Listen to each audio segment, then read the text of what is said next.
Hey guys, Josh Henkin here from the DVRT Ultimate Sandbag Core Training System. Now, one of the big things we want to start talking about more and more is programming. Now, the exercises that we show you are fantastic exercises, but think of exercises as only pieces to a larger puzzle. Think about it, if you had a pair of wheels, you had a great engine, you had a great frame to your car, but you didn't know how to put it together, you couldn't really get too far, could you? That's how exercises really are. Exercises are just pieces that you need to make sure you put together right so that you can get the desired result. Unfortunately, just going ahead and grabbing your sandbag and just doing aimless exercises doesn't produce you long-term results. So let's go over some things that we're going to go ahead and show you that are really going to make an impact. So in our blog post today, we're talking about heavy, medium, light cycles. So let's give you an example of how we can do that with a heavy focus on what we call asymmetrical loading. Asymmetrical loading is loading on one side of the body. That's going to stimulate more of your muscles, more stabilizers, and really give you a killer metabolic workout. So how are we going to do this? So one exercise we're going to do a series called a ladder. A ladder series basically is anything from like 1 rep, 2 reps, 3 reps, 4 reps, up to 5 reps, or you can use higher rep ranges. Because we're using asymmetrical loading and more challenging exercises, we're going to keep the reps kind of low. So we're going to superset or alternate between these two exercises. So I'm going to show you all this just with one ultimate sandbag. So what I'm going to perform is a heavier ultimate sandbag rotational lunge. So if I go heavier, I'm going to go a little bit slower. I can change speed. So I would perform 5 rotational lunges about this speed. Because we're going to use the same bag throughout, I'm going to change other variables so that I can utilize the same weight effectively.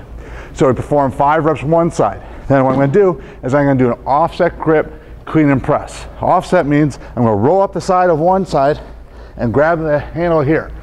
Come up, press overhead, back down, pop up, press overhead. Now, what's so great about this exercise is that the offhand is creating tension, which is going to stimulate more muscles on the other side of my body and the whole entire body rather than just having a relaxed arm. So I do 5 arm offset clean and presses, then I will go the other side, 5 rotational lunges, 5 clean and presses the other side, till you work your way all the way down to 1. So, it's a great series to perform, basically for anywhere from 2 to 3 rounds. Because we're doing 2 sides, you're probably going to err on doing about 2 rounds. So again, just 5, coming up, really keying in on the quality of work. Coming down, grabbing, 5, clean, offset, grip, clean and presses. Give yourself up about 2 minutes to rest. Then we're going to focus on another little circuit. Now, because we're still using the same ultimate sandbag, we can change the position of both the load and my body. So what we're going to do first is that we're going to go ahead and do a shoulder staggered squat. Because the weight I'm using isn't going to be heavy enough within a bear hug squat, I want to destabilize myself a little bit. So if I bring the bag up to one shoulder, if it's very light, put it on the same side as your stance leg. If it's kind of a little challenging, put it on the other side, makes it a little easier. So once I'm here, I'm going to descend slowly into a deep squat, pause, drive on up. Slow, slow, pause, drive up. I'm going to do anywhere from 5 to 8 reps on that exercise. Without really resting too long, about 30 seconds, I can grab onto my pronated handles. I'm going to get now, because the upper body is not as strong as the lower body, into a staggered position, so not as severe as my shoulder position, a stronger grip position. I'm going to slide down and perform 10 bent over rows. Okay? Then I would just simply go the other side. You're going to do that anywhere from 2 to 4 rounds.